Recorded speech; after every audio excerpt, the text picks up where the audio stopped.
Hi everyone, कैसे हैं आप सब। मैं हूं रश्मि और आपका स्वागत है आपके अपने चैनल द फाइनेंस गुरु में, जहां पर हम फाइनेंस रिलेटेड टर्म्स को अंडरस्टैंड करते हैं बहुत ही सिंपल लैंग्वेज में। फ्रेंड्स, ये वीडियो काफ़ी इम्पॉर्टेंट होने वाला है। यहाँ पर हम बात करेंगे टैक्स प्लानिंग से रिलेटेड कुछ इन्वेस्टमेंट्स की, जिसके ज़रिए हम लोग बचा सकते हैं 62,400 तक का tax. So are you all excited? If yes, तो आइए चलिए शुरू करते हैं और वीडियो को like, share, subscribe and comment ज़रूर कीजिएगा। तो आइए चलते हैं सीधा वीडियो की तरफ। सो फ्रेंड्स, अगर आप सब एक इंडिविजुअल टैक्स पेयर हैं और प्लान कर रहे हैं to opt for old regime, then आप सबको अपनी टैक्स प्लानिंग कर लेनी है ऑन और बिफोर 31 मार्च 2023 तक for the financial year 22-23. So friends, please plan your tax saving investments at the earliest to avoid the last minute rush and maximize your benefit. Friends, section 80C में हम लोग investment कर सकते हैं 1.5 लाख तक की, एंड एक एडिशनल सेक्शन है 80CCD जिसमें हम additional investment up to 50,000 rupees कर सकते हैं। So total investment 2 lakh rupees तक की करके हम लोग अपना टैक्स 62,400 तक बचा सकते हैं, अगर हम सब 30% की टैक्स सेविंग ब्रैकेट में आते हैं। तो अब हम एक एक करके समझेंगे सेक्शन 80C में कौन कौन सी इन्वेस्टमेंट्स हैं जो हमें फ्रूटफुल बेनिफिट्स दे सकती हैं इन सिंपल वर्ड्स। फ्रेंड्स, सबसे पहला इन्वेस्टमेंट है ELSS, जिसे हम इक्विटी लिंक्ड सेविंग स्कीम भी कहते हैं। ये एक तरह का म्यूचुअल फंड इन्वेस्टमेंट है एंड ये रिस्की भी हो सकता है बिकॉज मार्केट के सेंटिमेंट्स के साथ ये घटता और बढ़ता रहता है। किन पीरियड है 3 साल का, मीनिंग आप 3 साल के पहले अपने फंड्स विड्रॉ नहीं कर सकते। टाइम ऑफ रिडम्पशन इसके रिटर्न्स टैक्सेबल होते हैं। आप चाहे तो ELSS में पूरा 1,50,000 तक इन्वेस्ट कर सकते हैं।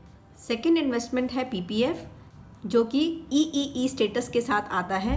EEE स्टेटस होता है एग्जेम्प्ट टैक्स, जिसमें कि जब आप इन्वेस्ट करते हैं, जब आप इंटरेस्ट अर्न करते हैं या फिर आप रिडीम करते हैं, तीनों ही स्टेजेस पर आपका निल टैक्स लगता है।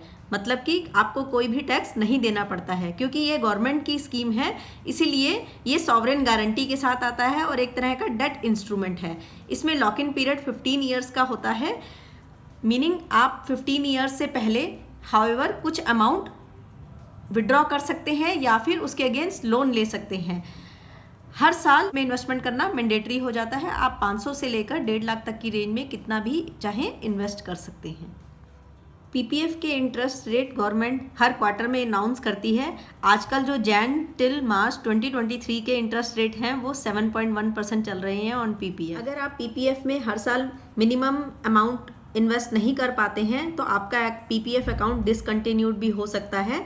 आप PPF किसी भी बैंक के साथ या फिर पोस्ट ऑफिस सेविंग स्कीम्स के साथ ओपन करवा सकते हैं। थर्ड ऑप्शन है फिक्स्ड डिपॉजिट्स। आप फिक्स्ड डिपॉजिट्स मिनिमम 5 साल के लिए खुलवा सकते हैं विद बैंक्स या फिर पोस्ट ऑफिस के साथ। यहाँ पर minimum amount for deposition in fixed deposits 500 है अगर आप पोस्ट ऑफिस के साथ खुलवाते हैं, या अगर आप बैंक्स के साथ खुलवाते हैं तो हर बैंक्स की अपनी अपनी अलग रिक्वायरमेंट है। हालांकि आप मैक्सिमम कितने भी अमाउंट तक का फिक्स्ड डिपॉजिट्स खोल सकते हैं, बट आपको जो टैक्स प्लानिंग के लिए अगर करना है तो उसकी डिडक्शन आपको 1.5 लाख तक मिल सकती है। इसमें minimum lock in period 5 years का होता है, मीनिंग आप 5 साल से पहले FD का अमाउंट नहीं विड्रॉ कर सकते। फ्रेंड्स, FD के इंटरेस्ट रेट वेरीज करते हैं बैंक टू बैंक। अगर आप मैक्सिमम बेनिफिट चाहते हैं FD पे इंटरेस्ट रेट का, तो आप मेरा फर्स्ट वीडियो देख सकते हैं, जिसका लिंक मैंने डिस्क्रिप्शन में ऑलरेडी डाल दिया है। फोर्थ इन्वेस्टमेंट है नेशनल सेविंग सर्टिफिकेट, जिसे हम NSC भी बोलते हैं। ये आप किसी भी नियरेस्ट पोस्ट ऑफिस में जा कर के ओपन करवा सकते हैं। इसके रेट्स गवर्नमेंट अनाउंस करती रहती है, बट एक बात इसमें आपको ध्यान रखनी है कि आप जो भी NSC जिस भी रेट पर ओपन करवाते हैं, ये टिल मैच्योरिटी सेम रहता है।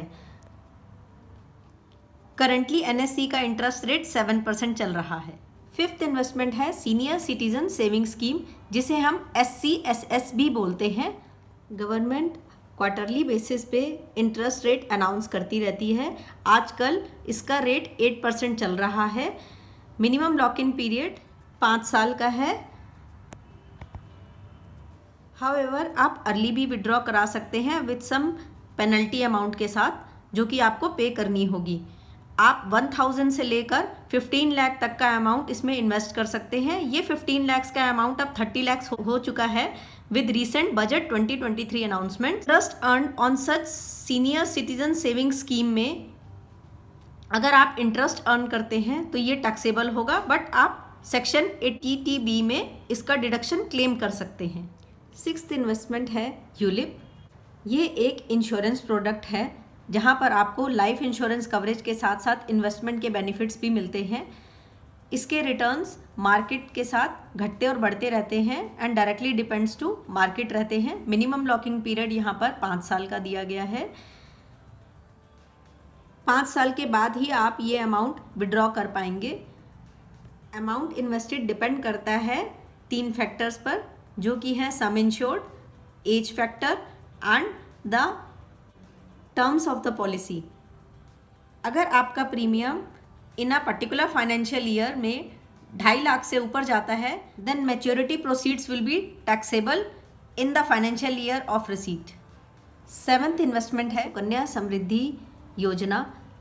अगर आपकी गर्ल चाइल्ड है और उसकी एज बिलो 10 ईयर्स है तो आप सुकन्या समृद्धि स्कीम में अमाउंट डिपॉजिट करा सकते हैं।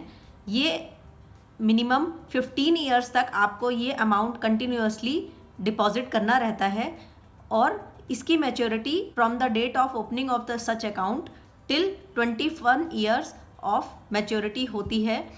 इसमें ये भी एग्जेम्प्ट स्टेटस के साथ आता है लाइक PPF।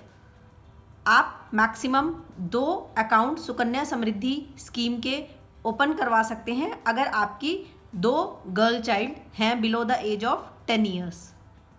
इसमें minimum and maximum amount of deposition 250 से 1,50,000 की रेंज में रहता है।